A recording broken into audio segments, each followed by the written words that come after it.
সুপ্রভাত বন্ধুরা, আজকে আমি তোমাদের সাথে যে বার্থডে ব্লগটা শেয়ার করব সেটা কিন্তু আমার কাছে খুবই স্পেশাল।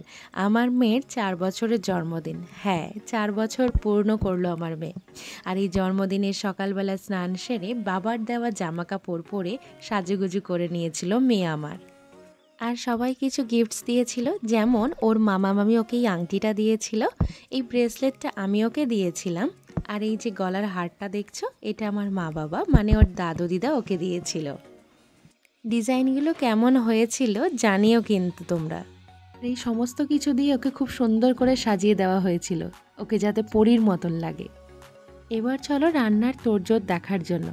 আজকের দিনে আমার মেয়ে যা যা খেতে ভালোবাসে সেই সমস্ত রকম রান্না কিন্তু আমি নিজের হাতে আমার মেয়েকে বানিয়ে দিয়েছিলাম। আর এই যে ঘরে সুন্দর করে বেলুন দিয়ে সাজানো দেখছো, এটা ওর বাবা সম্পূর্ণ নিজের হাতে করেছিল, সারা রাত জেগে তাও আবার। আর এটা আমার মেয়ের কিছু কোলাজ করা ফটো।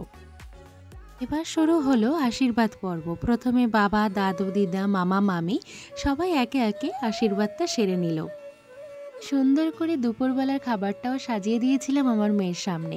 ওর পছন্দের সব রকম পদ, মানে চিপস, কেক, মিল্কশেক থেকে শুরু করে ভাত, ডাল, আলু চিপস, পমফ্রেট মাছ ভাজা, বেগুন চিচিঙ্গে পটল ভাজা, মাছের কচুরি, চিজ ভেটকি ফ্রাই, চিকেন রেশমি কাবাব, লাউ পাতায় ভাপা চিংড়ি, কাঁচা সর্ষে ইলিশ, মাটন কষা, 5 রকম মিষ্টি, পাঁপড়, আনারস চাটনি, দই, রসমালাই, সাথে পায়েসও ছিল। আর এই 5 রকম মিষ্টি আমি বাড়িতেই বানিয়েছিলাম ওর জন্য। এরপর সন্ধ্যাবেলার আসল মজা, দাদু দিদার দেওয়া জামা পরে একদম পরীর মতো করে সেজে বার্থডে কেক কাটার জন্য রেডি ছিল আমার লিটল প্রিন্সেস। আর ওর বার্থডে কেকটার সাথে ওর জামার কালারটা সম্পূর্ণ এক হয়ে গেছিল। কিন্তু এটা কিন্তু কাকতালীয় ছিল, আমরা কিন্তু কোনোটা ম্যাচ করে করিনি।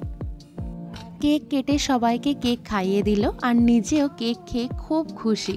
আর সত্যিই রাজভোগ ফ্লেভারের এই কেকটা দারুণ টেস্টি ছিল। ওর এইবারের বার্থডেটা নিয়ে ও যে ঠিক কতটা খুশিতে ছিল সেটা ওর চোখে মুখে প্রকাশ পাচ্ছিল।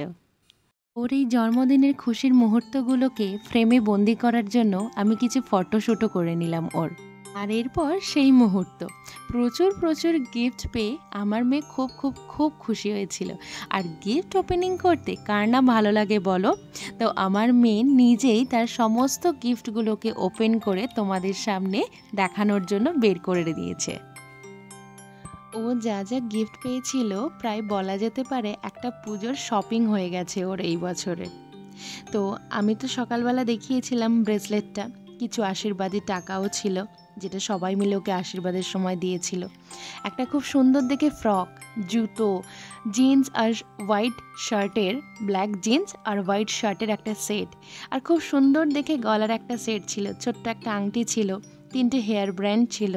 এরপর একটা ইউনিকর্ন টাইপের দেখতে পেন্সিল বক্সও ছিল।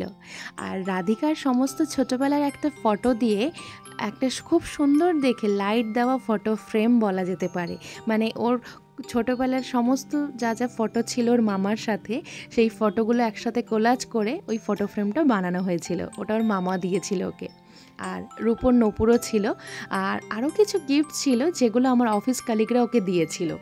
এরপর চলো ওর স্কুলের বন্ধুদের জন্য কিছু গিফটসও আনা হয়েছিল, যেগুলো প্যাক করছিল ওর বাবা আর ও দুজনে মিলে, পরের দিন যাতে স্কুলে গিয়ে বন্ধুদের সবাইকে দিতে পারে। এই গিফটসগুলোর মধ্যে অনেক ভালোবাসা জড়িয়ে আছে। আর এই জন্মদিনটাকে স্পেশাল করার জন্য সবাইকে অনেক ধন্যবাদ।